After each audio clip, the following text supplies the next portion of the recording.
name is Vincent Penna. I'm an owner of property in Norwalk. I have a concern with item 1 on the Finance Committee agenda, and items 8A and 8B have to do with Vets Park reconstruction of the program and docks. I am interested in knowing why the committee or the mayor, Mr. Mayor, why you haven't entertained the idea of the state of Connecticut is willing to do work on this dock and in that area for using for a particular job that they're going to be doing in the area that would save the town or the city of Norwalk, $2 million plus. I just don't understand the reasoning. I've been involved with the state on the issue, and that's park, not the park itself, the parking lot that is going to be repaired would be an ideal spot to use for staging, and they would do all the renovations that you want or the city wants, and probably it'd be a trade for using it. I'd like a public hearing on this, on that, and alternatives that we could save money on if the state was to do it. I don't know, I'm not a good speaker, but I thank you for your time. And if anybody has anything for me, please let me know, because I'm really concerned on this, to spend $2+ million on something that we might be able to barter for is not a wise way to spend taxpayer money. That's just my opinion, but I appreciate you for your time. Thank you very much. Thank you, Mr. Penna. If Mr. Mokay is here, he could step outside and explain to you the reasons behind that. And if tonight is not a convenient time, I'll be more than happy to meet with you in my office and we can go over that. And I understand.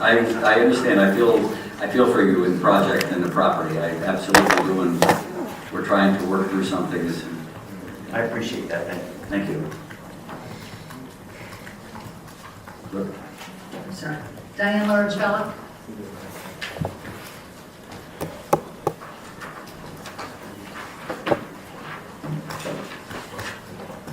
Good evening. I'm here tonight to speak on 3 items. I'm going to start with the last one first. Item D1, Planning Committee.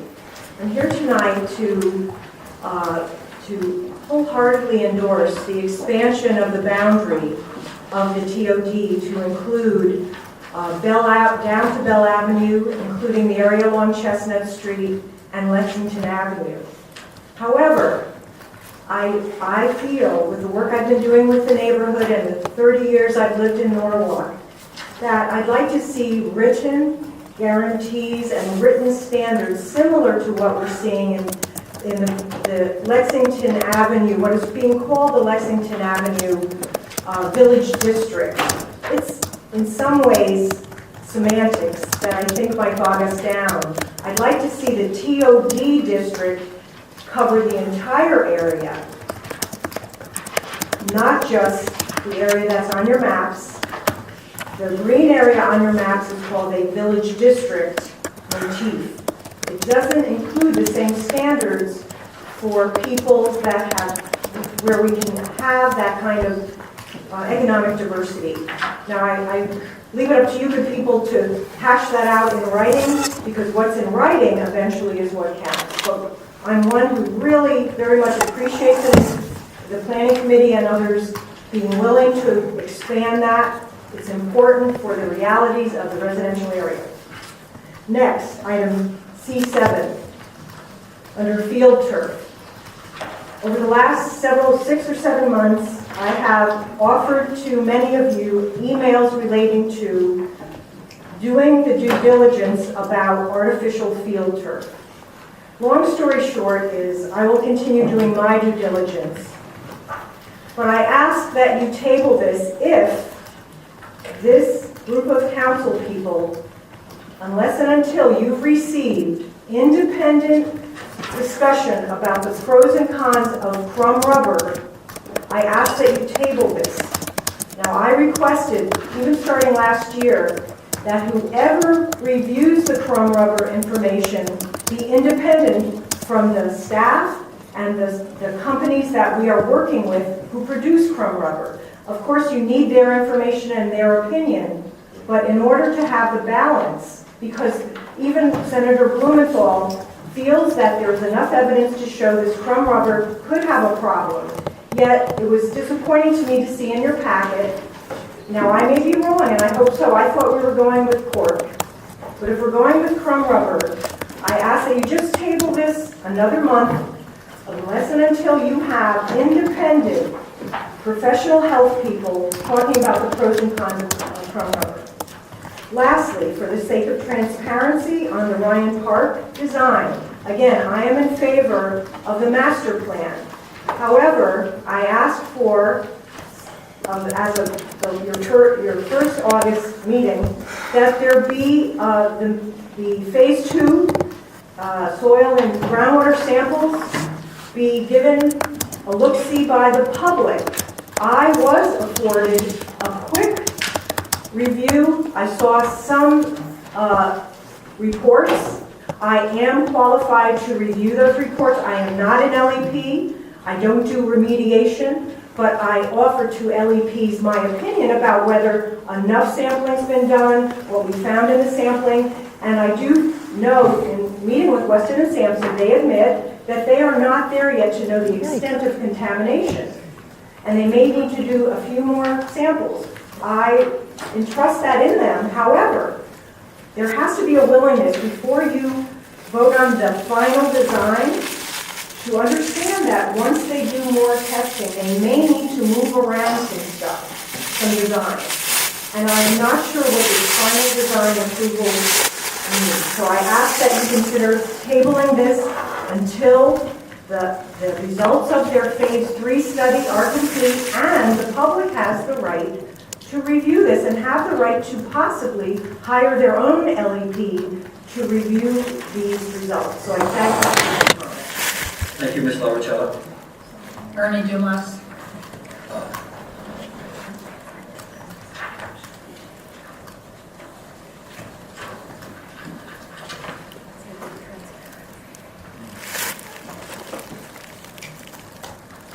Hello, everyone.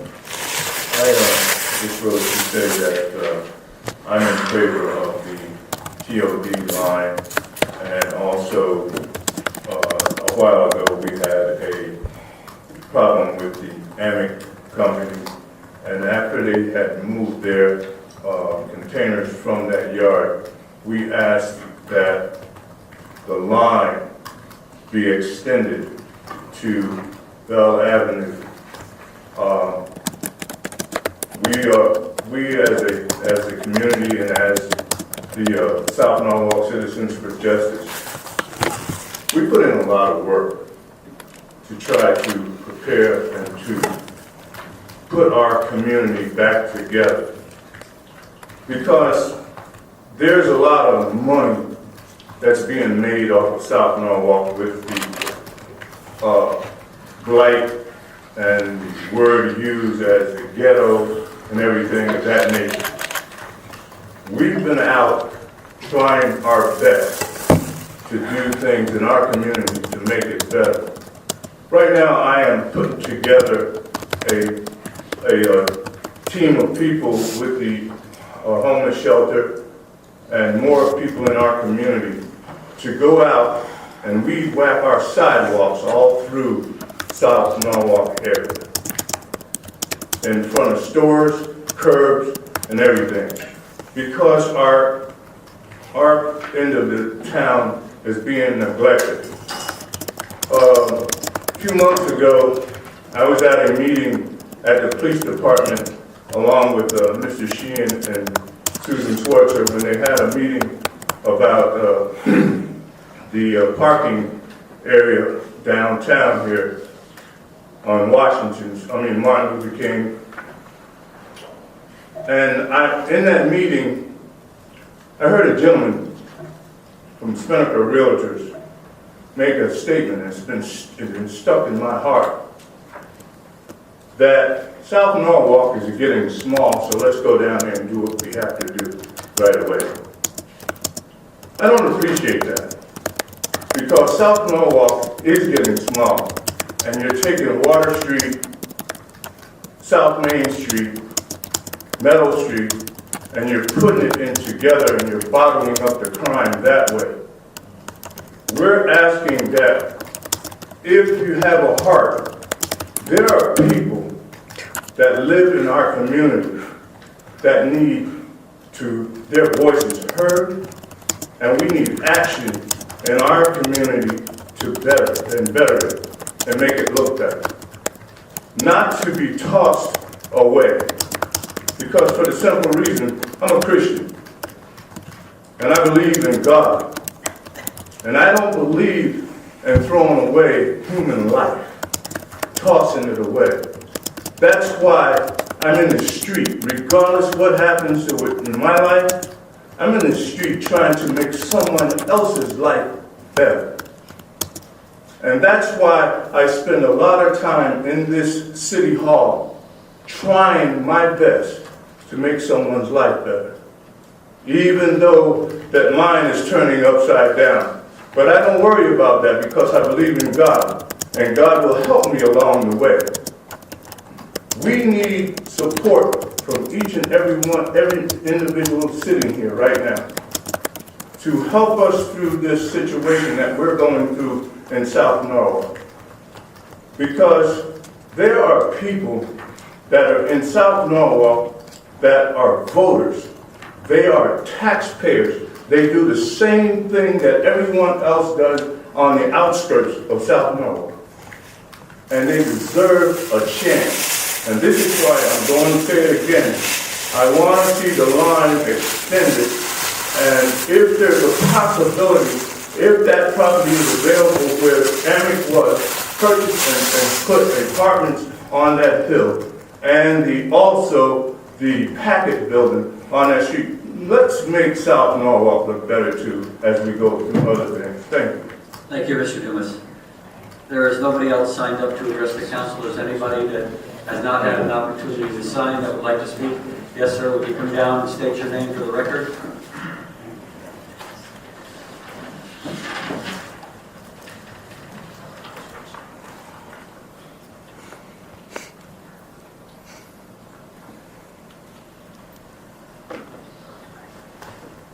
Good evening, ladies and gentlemen of this council. My name is Luigi DiMiglio, and I reside at 20 Lubrano Place, South Norwalk, Connecticut.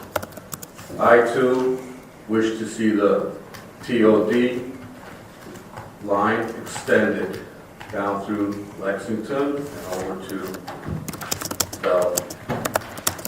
Bell Avenue. Ernie said pretty much everything that I wanted to say. But we, residents of South Norwalk, felt for a long time that we have been neglected, and companies that have moved into the area, especially these old factory areas that were industrial 100 years ago, that were not surrounded by homes, and they had open space. Those factories did their business in a contained facility, which no longer, there are businesses that are in those facilities, but there are businesses outside of those facilities that are spewing their sound and contaminants throughout the neighborhood. This is a sound that is in my backyard for the last 5 years.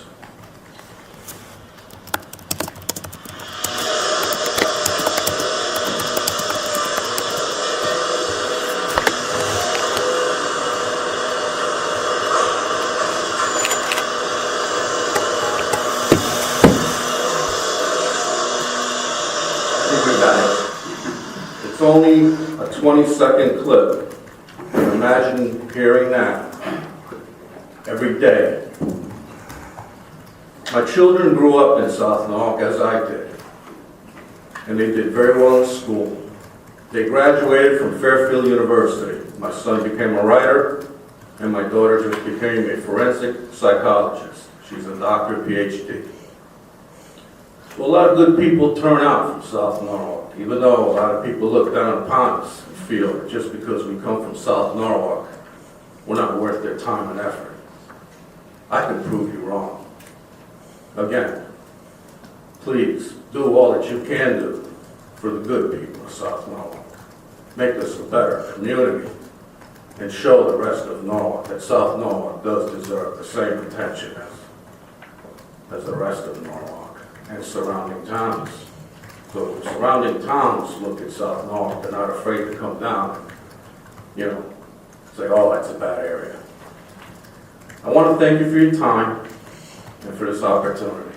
And I believe and I trust in this board. They will do the right thing for the community of South Norwalk. Thank you very much. Thank you. Is there anybody else that wishes to address council? Thank you. I will declare the public participation session closed.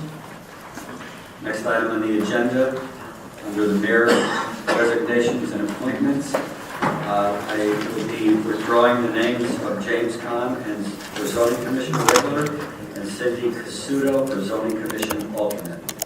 So there are no appointments or reappointments or resignations on the agenda. For the mayor's remarks, I have them here someplace. There. First and foremost, on behalf of the entire council, on behalf of the entire city, on behalf of many people who knew and respected Mark Chapman, I would like to offer to Nancy our deepest, deepest condolences on your loss. Mark was a true gentleman, true professional, a fair and unbiased reporter who did his job, did it well, loved his job, loved his family, loved his community. So thank you for sharing him with us, and our deepest condolences. Thank you. Secondly, today we had a tragic accident.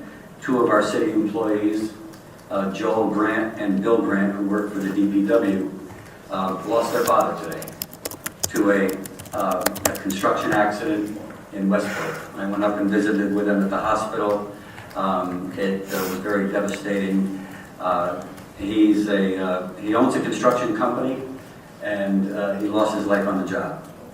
So I offered to them our condolences of the city and told them that we would be here for them. If anybody wishes to reach out for them, I'm sure that they would appreciate it. So it'll be 3 weeks before our next council meeting. There's lots of things going on between now and then. Starting this Thursday evening, August 25th, St. George's Greek Festival. It runs through August 28th, Sunday. If you haven't been to the festival, you should try it. It's absolutely amazing. It's a great time for everybody, and it supports a wonderful organization. Mayor, may I chime in and say you're getting dunked in the dunk tank at 1 p.m. on Saturday? Last year, I think I raised $2,700. It costs $100 to dunk me, but you don't get to dunk me automatically. You have to hit the button with the ball from a distance. So that'll be Saturday afternoon, I believe. So, but it's a good cause. So. On Friday, September 9th, because September 11th falls on a Sunday, we're going to have the city annual 9/11 remembrance at 8:30 in front of City Hall. As always, our first responders will take part. Certainly invite the common council members to be a part of it. The public is also invited. It's time when we take time to remember our Norwalk residents who lost their lives in the September 11th terrorist attack, but also to recognize the fact that we lost many first responders on that day. And as we always say, those who were running in as others were running out, those who ran in knew that the odds of them coming out were almost non-existent. And that's true heroism. So just wanted to make a mention of that. On the Oyster Festival, Saturday, September 10th, the 39th Oyster Festival begins. It'll be a 2-day event with food, rides, entertainment, crafts. And on Sunday morning, which is September 11th, we have two things happening. We have the Connecticut Freedom Ride over at Norton. The funds go to support widows and orphans of law enforcement officers, firefighters, and first responders. And it's always a great event run by Fred Garrity, and it usually gets about 2,500 to 3,000 motorcycles. It's quite a scene. If you get a chance to come out and look at it, it's absolutely amazing. That's at Norton Park. I believe the ride leaves at around 10 o'clock. Also at the Oyster Festival, we will be having a ceremony for the September 11th terrorist attack in memory of those who lost their lives. On a good note, we are proud to remember and recognize and congratulate the Cal Ripken Under-10 team, who most of us know made it to the final game in the Cal Ripken World Series in Florida. I don't know if anybody saw the picture of the slide into second base. He was called out. I wish they had instant replay in the World Series because the outcome might have been different. But it's a game, and our team made us proud, and they put Norwalk on the map once again, and it was a great event. And speaking about putting Norwalk on the map, on Thursday night this week and Friday night this week, I think it's Brian McMahon on Thursday and Rick, you might know because you're probably Friday, I think it's Friday is Rock I Night. gotta check that out, I forget the time. Anyway, Thursday night and Friday night this week, they're having the Brian McMahon High School and Norwalk High School bands that will come out and show us what their routine is going to be for the coming year. It's always a great event. Lots of the band parents come out. Band parents put a lot of time in the process, a lot of blood, sweat, not many tears because they're always winning. But again, they do Norwalk proud. And, come on out and give them your support. Show them that you appreciate what they do, and you'll be amazed at the talent of these young people. Labor Day weekend's coming up. America will honor the daily efforts of our workers. I encourage everyone to take the weekend, enjoy a safe, restful holiday. Also recognize the labor force in our country that makes our country so great, makes it a wonderful place to live. The salt of the earth people who are out there working hard every day, earning a living, and giving a lot of their time making our economy what it is. And on Wednesday night, and I know I'm going to turn to Steve in a minute, on Wednesday night, it might be the last concert for the beach, or is it the next to the last? Actually, the Sound of Norwalk is every night this week. Okay. Open mic, open jam in Freeze Park has its final night tonight, ends at 10. And I want to thank Mike McKay personally for me coming to him when I wasn't even a councilman and embracing the idea. And now it's the fourth year outdoors, and the city's running it completely this year, and you're doing a great job along with the host, David Lindsay and his house band. Thank you, Mike. Wednesday, I believe we have the Neil Diamond tribute band at the beach. Thursday, we have Terrapin, which is a Grateful Dead band at Matthews Park. And on Friday, we have reggae with a Brazilian-led reggae group called One Anthem at the Cafe Move at the beach as well. So there's music every night this week. And plenty of variety for every taste and every desire. Wednesday night, as Councilman Sarasta said, we have the Neil Diamond tribute.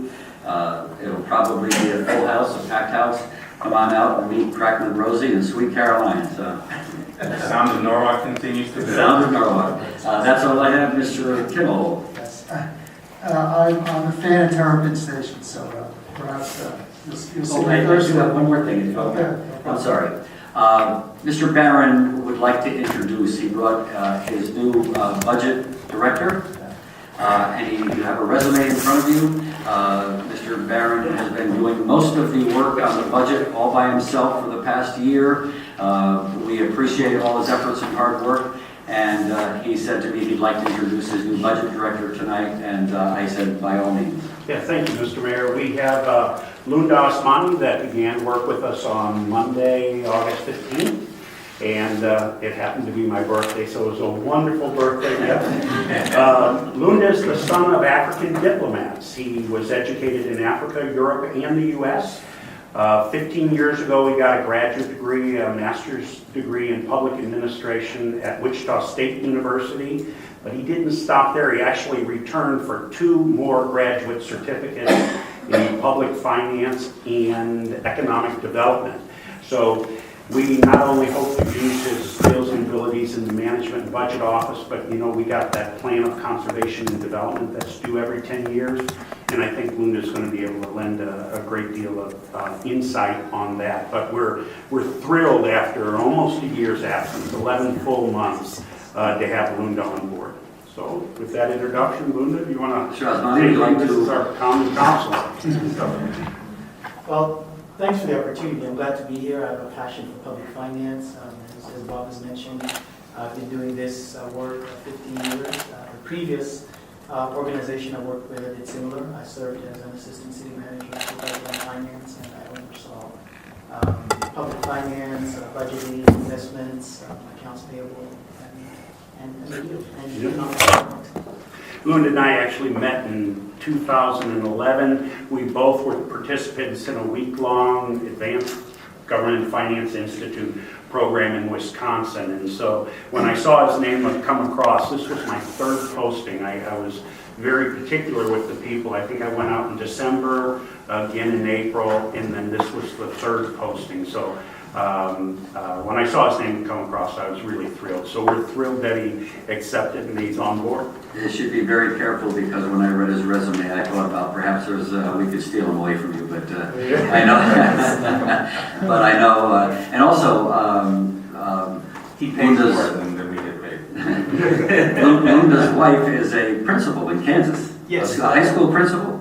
She's a elementary school. Elementary school principal. And we'll be relocating And looking for work. be sure to send her resume to Dr. Adamowski. I'm sure that there'll be a place for her. So, again, thank you and welcome aboard.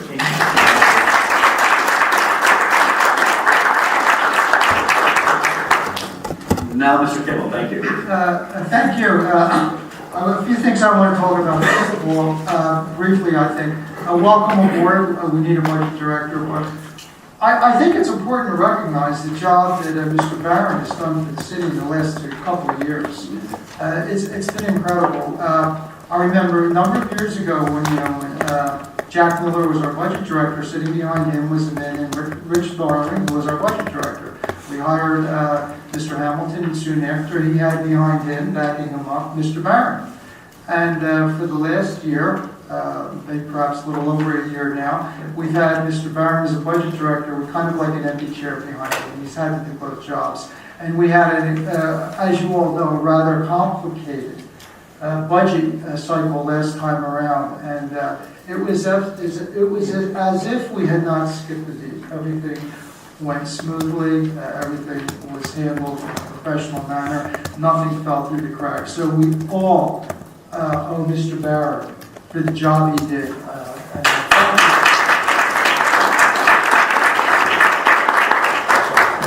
Ask for a pay raise. Yes. The other thing is, I'm not sure if folks are aware that in a sense, the special ed the reformation of special ed in the city began last week when the Roosevelt School received its conditional CO, its certificate of occupancy for the Norwalk Early Childhood Center. If you remember a couple of years ago, while Dr. Rivera was still the superintendent, that was really one of the first steps, the early steps, to begin turning special ed around in this city.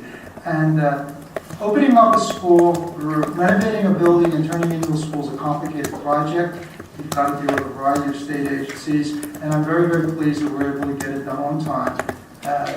Kids will be there very soon. Teachers are probably working in there now, so that's quite an accomplishment.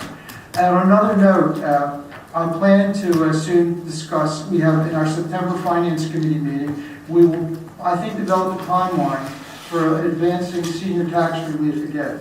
We've been looking into it every year. Mrs. Sarasas, I haven't forgotten, I promise to invite you to the meetings, and we will begin to discuss senior tax relief and see what we can do once again to ensure that every senior who is eligible for the credit program actually gets it.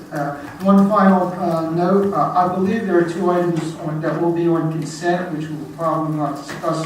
One has to do with the boat ramp, the issue, in Veterans Park, the issue that was brought up during the public participation, and the other is Ryan Park. I understand the boat ramp is a complicated issue because anything that's reasonably close to the walk bridge is in a complicated situation right now. We will look at it, as the mayor indicated. I just bring those things up to indicate, with everything that's going on in the city of Norwalk, we sometimes forget about our parks, but a lot is going on. And our parks are being improved, beautified, and they're much better than they were 10, 15 years ago. So I think what's happening in Vets Park with the boat ramp, it's a safety issue, it's a voting issue, it's a very important issue in Ryan Park. It's a good step forward for the city, and I hope we continue to improve all of our parks. Okay, that's it for me. I think this time around, Mr. Bonifant is reading the consent calendar. I hope you're over your jet lag from coming back from Italy, if I remember correctly. So, I'm hitting the wall right now. so if he doesn't rise to the standard that Shannon set 2 weeks ago, we'll understand. Rich, for your information, she had an incredibly long and complicated consent calendar, and it was done perfectly. I don't want to put any pressure. I'm taking everything. Go ahead. Okay, so we have a consent calendar as, these are the items that basically there's no objection to from anyone on the council. Board of Estimate and Taxation item, that's 6B.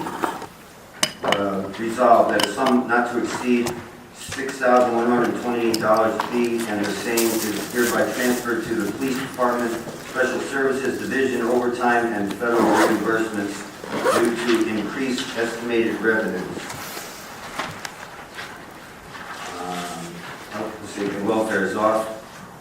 On the Finance Committee, we have a resolution approving a special capital appropriation in the amount of $200,000 to fund the Veterans Memorial Park launch ramps and visitors dock improvements. There's a capital account noted, and authorizing the issuance of $200,000 general obligation bonds by the city to meet said appropriation. Items C2, because I'm taking C1 off. I tried to tell somebody that.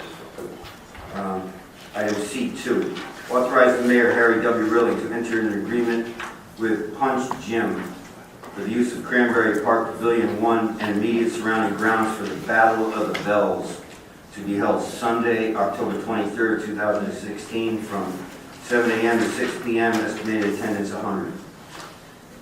Authorize the Mayor, C3, authorize the Mayor Harry W. Rilling to enter an agreement with the Greenwich Kennel Club and the Longshore Southport Kennel Club for the use of Taylor Farm for the 84th Greenwich Kennel Club, also known as the Dog Show, or AKC, or whatever it is.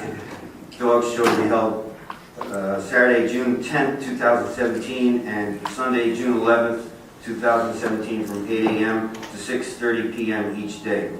Set to take place Wednesday, June 7th, 2017, at 6 a.m. with teardown no later than Monday, June 12th, 2017, at 12 noon. Estimated attendance 1,000. Item C4, approve the use of the Showmobile by the Norwalk Seaport Association for the Oyster Festival to take place Thursday, September 8th, 2016 through Monday, September 12th, 2016. C5, authorize the Mayor Harry W. Rilling to enter an agreement with Stepping Stones Museum for the use of Matthews Park for a worldwide day of play to be held Saturday, September 17th, 2016 from 8 a.m. to 5 p.m. Estimated attendance of 3,000. Item C6A, authorize the Mayor Harry W. Rilling to enter an agreement with Sport Tech Construction Corporation project number 3705, turf and field renovation at Brian McMahon High School for a sum not to exceed $946,000 and $500. And there's an account noted. Item 6B, C6B, authorize the Director of Parks and Recreation, or Parks and Rec, to issue change orders for project number 3705, turf and field renovation at Brian McMahon High School for a sum not to exceed $94,650.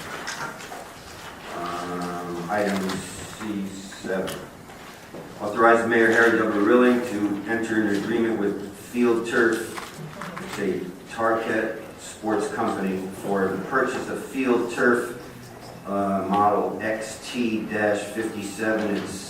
It's 2¼ inches of fake grass for a sum not to exceed $617,828 $1,056.76. And 8A, authorize the Mayor Harry W. Rilling to enter into an agreement with L. Holzner Electric Company for project number 3687 Veterans Memorial Park launch ramps and visitors dock improvements for a sum not to exceed $2,118,900. And there's two capital accounts noted there. And B part of C8 is authorize the Director of Parks and Recreation to issue change orders for project number 3687 Veterans Memorial Park launch ramps and visitors docks improvements for a sum not to exceed $60,000, and the capital account is noted there. And that's it for the consent calendar. Okay, are there any changes proposed for the consent calendar? Hearing none, please raise your hand if you're to approve the consent calendar as read by Mr. Montauk. Okay, the consent calendar passes unanimously. And the next council meeting, I think, Ms. Bowman, you're on board to read the consent calendar. Thank you, Mr. Mayor. Thank you, Mr. Kimmel. Item 7A1, Ms. Bowman. Yes, item 781 is authorizing the purchase agent to execute a purchase order on behalf of the police department to Arms Unlimited for the purchase of 57 new private-time rifle optics for an amount not to exceed $22,162. The account is noted. This didn't come through committee, so just pulled it off consent. It was time sensitive because they need to be trained next month. So what this is basically, there was a recall on the optics that they did have, and they will be placing it and a refund for it. Officer Vento is here and can speak to it.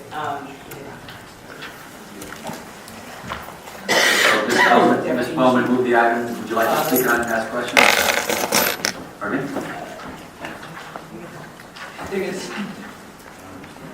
Can we chat?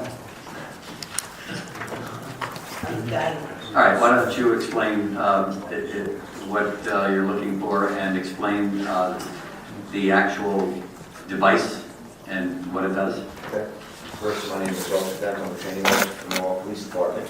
And what we're doing here is replacing this older EOTech set that had been in service with us from 2001 on due to a manufacturing defect where the company has agreed to refund full purchase price, and they have, and we've collected.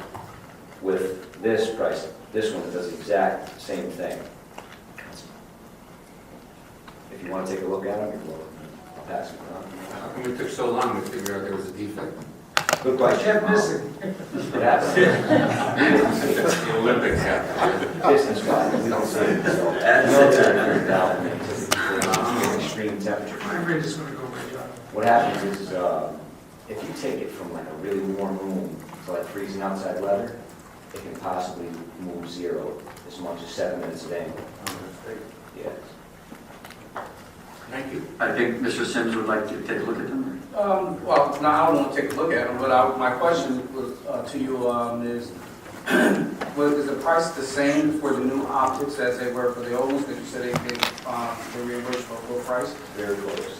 We are only paying $454 more for a total of 57, so it's almost a direct replacement for sites that have been sold as 15 years.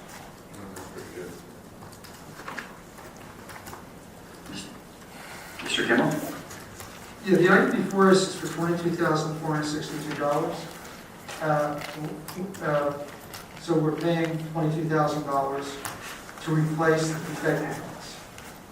We've already been reimbursed by the company EOTech. Oh, didn't know that. Okay. And I know there was some concern, I know I had some concern over whether or not these were scopes or lasers, and these are not, these are optics. So they do not actually portray the type of red laser on these devices here, which is actually improve the sight vision for the talk. That's correct. Further discussion? Seeing none, the item's been moved. All in favor? Opposed? Motion carries. Thank you. Next item on the agenda, item 7B1, Mr. Kimmel. Oh, no, I'm sorry, that's consent, sorry. Next item on the agenda is 7C1, Mr. Smith. Sorry. We'll try to move it against it. Item 7C1, the Ryan Park Master Plan. All right. Approve the master plan of Ryan Park as presented and advance to the final design and construction documents project funded through redevelopment. Okay, discussion? Mr. Bonifant? Thanks. You moved the item, right? Correct. Yeah. Just to, I asked to take this off because I've been part of helping out with Ryan Park a little bit on it for a while now, and I did go to some of the public meetings and informational sessions. I will say that a lot of work went in through the design process, but my concern was that the park was designed around meeting the requirements for an egress to Washington Village, and everything else fell into place after that. And the result of that is you're going to have a raised path and a sloping field, and the field is going to be a lot smaller, and that was my concern in the beginning, to keep the field as big as you could so that the kids could run, and it'll be a lot less running, and there's going to be a slope now to it, and there'll be a park, there'll be a raised path that, like I said about the required egress from Washington Village, isn't going to go down the street part, it's going to go cut off a third of the park. So that was my concern, that was... Would you, Mr. Ken? Yeah, I have a question for Mr. McCarthy. Mr. For the park itself.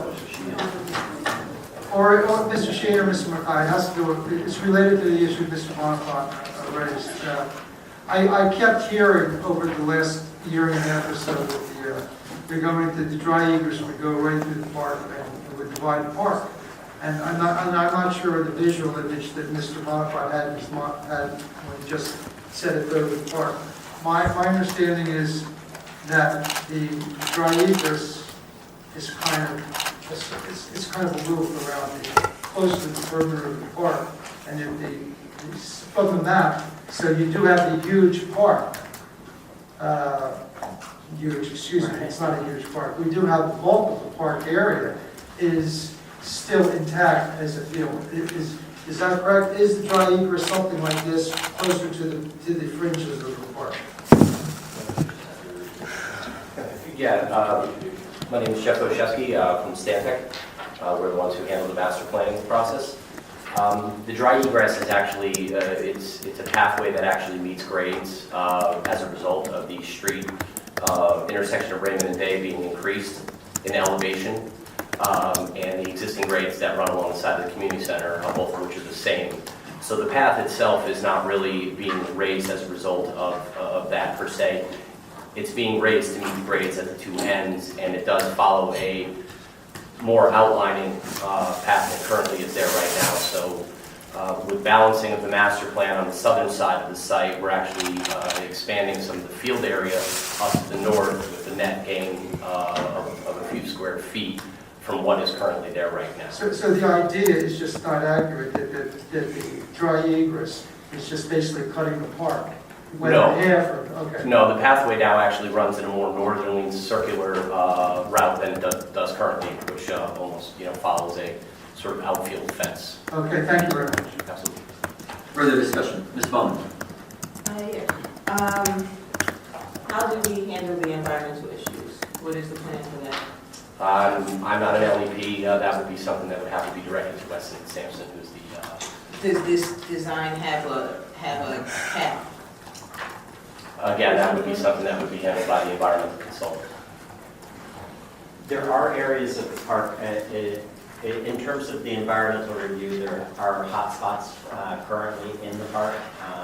part of the remediation plan, those will be taken care of. And ultimately, some of the area where the pathway is currently intended to be is dealing with some of the remediation measures associated with the environmental contamination. And if there's, in response to the question in the public participation, obviously if there's something that needs to be modified that comes up during the remediation plan, we would certainly come back to the committee and let the council and the council know that there's been a change in the plan. So if you approve something tonight and there's a modification, it would definitely come back to you. Okay. And one more question about how much park is the egress cutting off from what was? So I know you've seen the green area that we have. Do you see it as a decrease in green area? No, it would be, it's a balance or a net increase. Currently, without having a diagram in front of me, currently there's an arc that would follow a baseball outfield that was previously there. That arc is now being removed and is being pushed up closer towards, I believe it's Day Street, or Raymond, I'm sorry, Raymond, and closer towards the basketball court, and it's being brought up there to follow the better grade that meets at the two ends. Further discussion? Mr. Sorasas. I just wanted to say, I was a youth service director in the last decade, and I like the plan. And I've run many programs there for kids, and others have, I believe, after me. I can't speak to that because I don't know the specifics. But I like the plan, and I do realize where you move the arc. I do realize that the one side is still, a little portion is still on that sidewalk that goes to that corner up by the South Main Street. I think the southern corner of the Neon Building. And that green area was a trouble area, actually. So what you're doing here is you're enabling the use of that without it being a hidden trouble area. And you're also putting in a lot of other things that are for children of all ages, for teenagers, and I appreciate it. I really do, and I think it's been a long time coming for the kids in the area and the people in the area. I know the police department spent a lot of time with me in that park. I did a lot of Pal grants as well, and baseball and things like that with George Foster, and I think this is a great thing, and it's nice to have a field like this. And from the looks of it and the design and having spent time there is still enough room to have a small soccer game. There's still enough room to have the baseball program I did there was for children ages 6 to 12, and not many of them, even the 12-year-olds, could reach the sidewalk where it was. So you're moving that sidewalk back a little, which is telling me that there's a little bit more space than was there before. And for children ages 5 to 12, that's a perfect size for multiple types of sports in addition to the other activities you have going around there. So I personally appreciate it. It makes me feel like my decade spent there wasn't wasted. Right. Thank you. Thank you. Any further discussion? Seeing none, all in favor? Opposed? So carries. Thank you. Voted on it. Pardon me? Oh, Mr. Bonifant voted no. Okay. And next item on the agenda, Mr. Kites, item 7D1. Thank you, Mr. Mayor. Approve the South Norwalk Transit-Oriented Development Plan dated August 2016. I'd like to move that and speak to it briefly. Tim, do you mind coming down here for a moment? Mr. Kites, move the item. Mr. Kites, you will speak on it? Yes, please. First, I'd like to thank Mr. Dumas from the neighborhood for constantly giving redevelopment planning committee, others on the council, their input. I think all that was incorporated into this TOD plan. And bringing what many of you have brought up is the expansion of the TOD plan, which is fairly new. And Tim, if you don't mind, there's some questions others on the council have, and just want to hopefully clarify it. The expansion and its circumference and all the streets it covers, was that the same as presented to the local planning committee a couple months back when you made the presentation? Yes. You're talking about the expansion of the The Lexington Avenue corridor, yes. And then when you have these public hearings and public informational sessions, that area is also the same, correct? Yes, the area in green has been the same.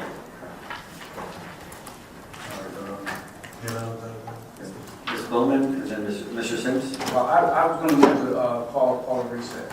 Call for a recess. And Mr. Sims would like a recess. How much time, sir? Give us 5 minutes.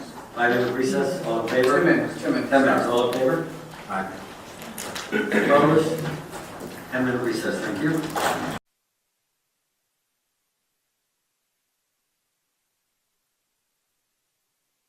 Offer our apologies to those who have been patiently waiting for us to reconvene. What it does show is that your common council is deep in discussion and working very hard to try to come to a good resolution on an item that's of considerable importance not only to the South Newark area but to the entire community. Having said that, we are now back in session, and Mr. Kites, you had moved Planning Committee item 7D1. Any further discussion? Ms. Hempstead. Mr. Hempstead. Mr. I have a couple of questions to ask Mr. Sheehan. Mr. Sheehan, if you would please step down.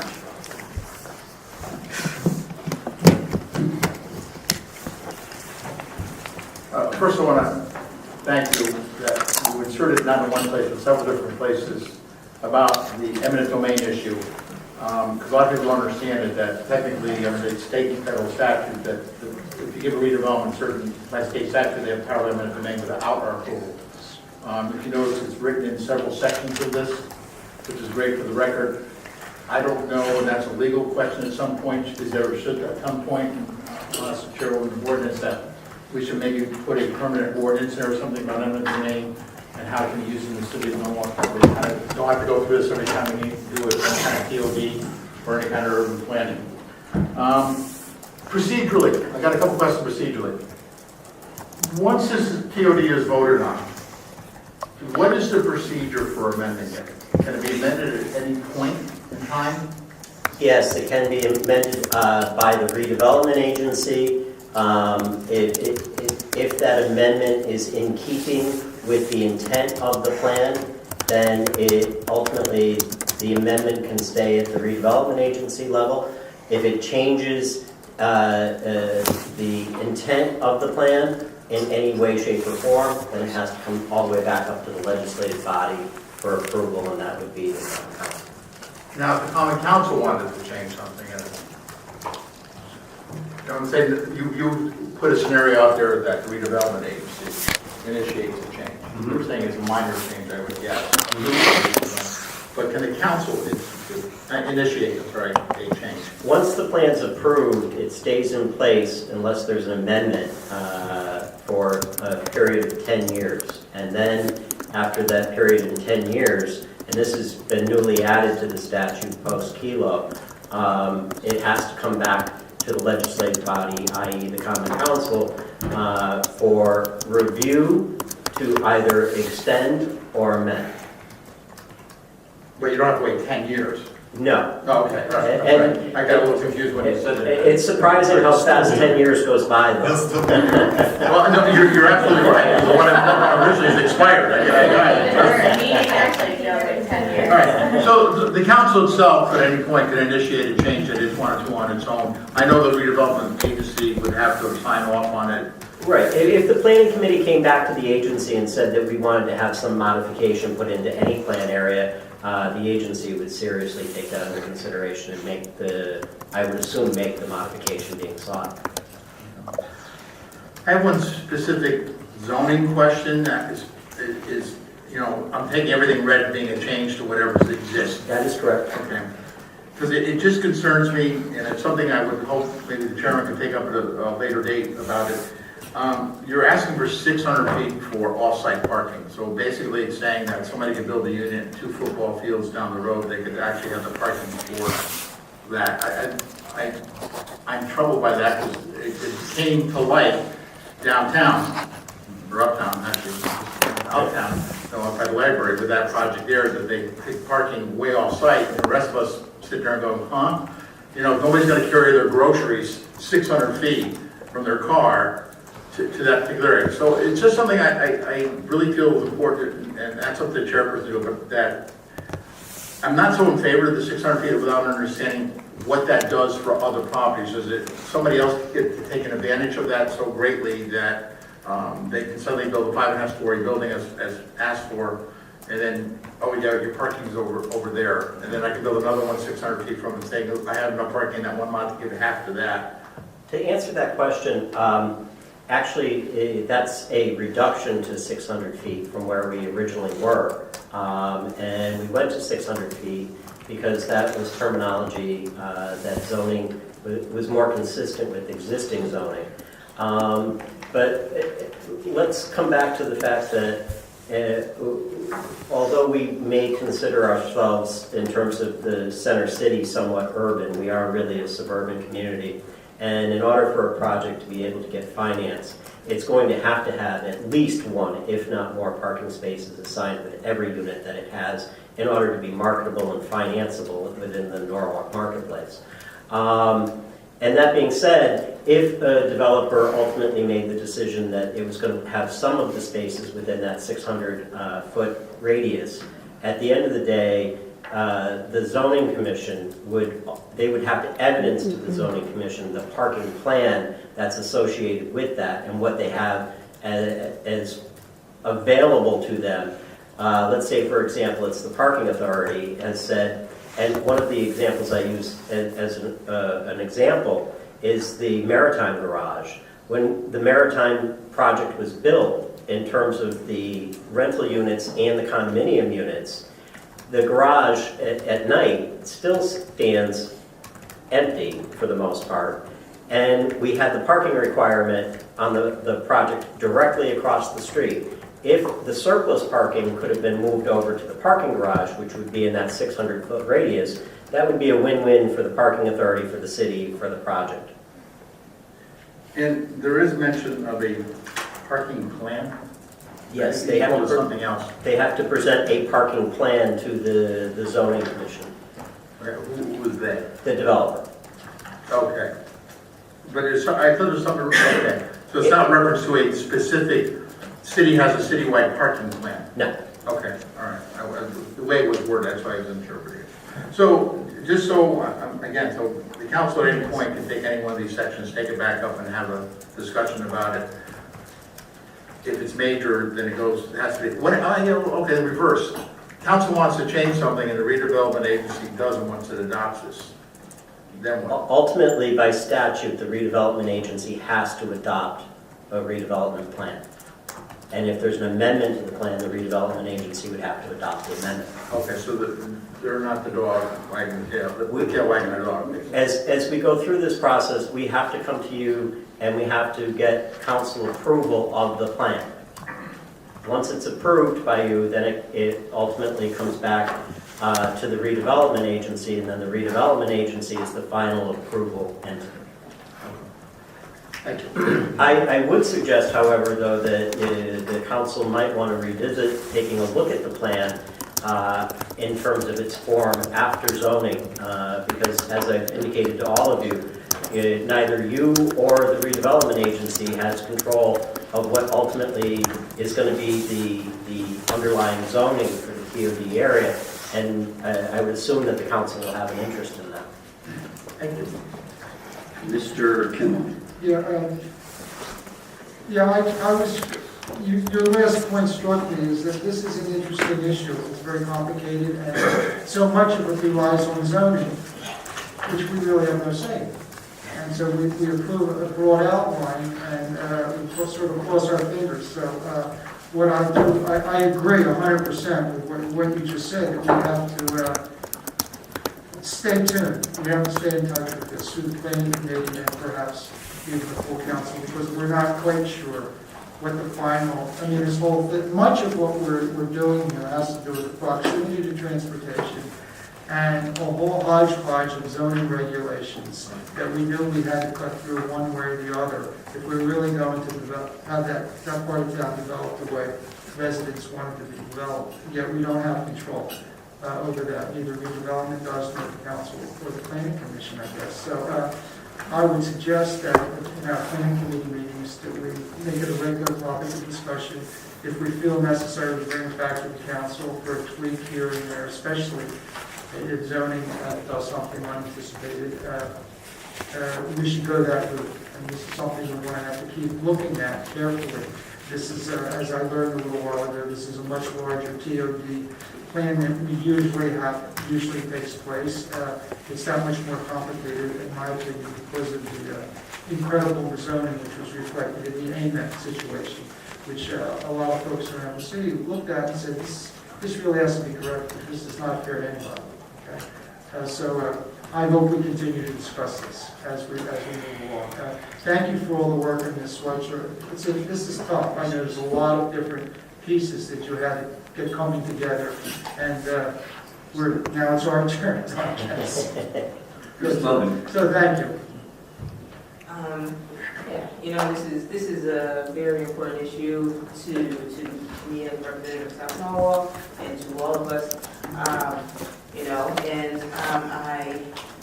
I've come to understand the zoning issues, and I do understand that just looking at a map, which is partially why I backed off last meeting with Washington Village, because actually I do look at a map, and I think part of that is actually industrial as well as That is in the I-1 zone. yeah. So I do understand the zoning piece. You know, the other concerns are just for the residents and for their ability to be able to stay as South Norwalk transforms, and that's very important. And I'm hoping that the city can put into place some of these different things that we talked about. I know the mayor just said he's working on some things, and then something else is the down payment assistance program that can help folks stay in the area as things do change, and we can continue to work out and flesh out several of those things, because I know these residents, they want AMEC, they want some of these industrial type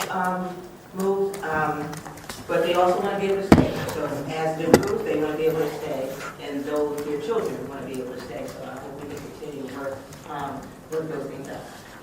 Mr. Sims? Thank you, Mayor. Just kind of piggyback what Ms. Boney just stated, and it was said earlier that, you know, this is a very interesting and complicated issue here.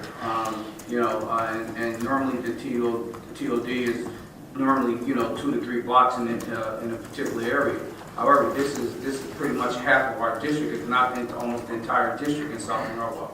And, you know, my concerns, as Ms. Boone just alluded to, is that we want to make sure that we are protecting our residents here. You know, all residents in South Norwalk, we want to beautify our area. We want the entire city to be beautiful. And we want to make sure that the same level of commitment that, you know, city officials have to for other parts of the city, you know, which is the suburban areas, we want to make sure that the urban areas are getting the same kind of sensitivity and care as well. But having said that, we don't want to do it at a cost where it's gentrifying our district and is forcing our residents out of the city because they can't afford to live here. So I think if we can take some steps to deal with those issues as we go through this transformation, I think that you know, we'll have a buy-in from the community at large, especially in South Norwalk, because a lot of these folks are really concerned and they really don't know a lot of the issues that are taking place. And I like to see a lot of this stuff come before us way ahead of time, instead of you know at the last minute or within a couple of weeks of having to vote on this type of topic. So, but I do appreciate, you know, the hard work that everybody's been doing to try to make sure that we come to some resolve to get this moving forward. So again, thank you. Thank you. Mr. Bonifant? Thank you, Mr. Mayor. I appreciate Mr. DiMeglio and Mr. Dumas. There he is. They're concerned that they would do anything, they would support anything that's going to move the industrial nightmare that they're dealing with out of the neighborhood. And I also appreciate Ms. Bowman and Mr. Sims' concern about gentrification and displacing the residents that are currently there. My concern is that the trade-off for expanding the district is there's huge bonus densities that are going to take place, and there's going to be a lot of units in there, and people are going to have fights for parking places, and Mr. Hempstead alluded to trying to find places 600 feet away, and all they're carrying, and the groceries you're going to do, but when you put that many bonus density units inside a place that only has so much land to play with, you're going to be having a huge parking nightmare someday down the road. And you can see that one coming. Thank you. Mr. Hempstead. I'm sorry. I did have one other, and I couldn't find it in here, and I skipped the one. Connecticut is one of those unique states. I know the move from the millenniums is to the urban environment, but we also haven't, the baby boomers as they age and are more prevalent in the state of Connecticut are also moving into the urban from the suburban side. That, and I may miss it, so point it out again. There doesn't seem to be a push in here to also work to try and get more handicap units as any kind of incentive. And then those who are not familiar with it, it's where the counter heights are a little bit different, and so somebody in a wheelchair has them more accessible. We do it somewhere, we did if I remember right, we did a grant a few years ago for some of the, I think it was freeze apartments, if I remember correctly, or there might have been the. Actually, we made reference of having to comply with the federal fair housing regulations, which actually cover what it is you're talking about. Yeah, because the fair housing, does it also, okay, because it does federal- require a certain amount of units to try It's the and. federal fair housing regulation. Thank you, appreciate it. Further discussion? Roll call, Mr. Mayor? I just have a question. A short time ago, there was discussion that the state of Connecticut may be controlling a TOD area in any community within a half-mile radius, which means a mile, a half-mile radius, which means a mile diameter across the area. Could this adoption tonight and the subsequent zoning that may take place, could that put us in a better position if that were to happen again? My understanding is that the legislature voted that down. They did. Yeah. But if that ever came back up again, and it was frightening for a while. I think the issue that the state recognized was that that was a pretty significant overreach on the part of the state. And quite frankly, that issue was a concern as we were going through the whole TOD planning process. That folks that are in this district are concerned that just by being in the district, the state had the ability to come in or could have the ability to come in and seize their property. Right. I think that there's a long way to go before the state is going to enact legislation that's going to allow that to happen. Fair enough. Any further discussion? Then the motion has been made. Roll call. Pardon me? Roll call. Roll call vote. Mr. Hempstead is calling for a roll call vote. Mr. Bonifant, No? Mr. Porcello, Yes. Mr. Hempstead, Yes. Mr. Kimmel, Yes. Mr. Sacchinelli, Yes. Ms. Melendez. Yes. Mr. Sorasas, Yes. Ms. Bowman, Yes. Mr. Sims, Yes. Mr. Kites, Yes. Ms. Maggio, Yes. Ms. O'Toole Durko, Yes. Mr. Igneri, Yes. Mr. Livingston, Yes. 13 yes, 1 no. Motion carries. Thank you all for that very healthy dialogue. I really appreciate it. I think it was good for everybody to work out. Thank you. Motion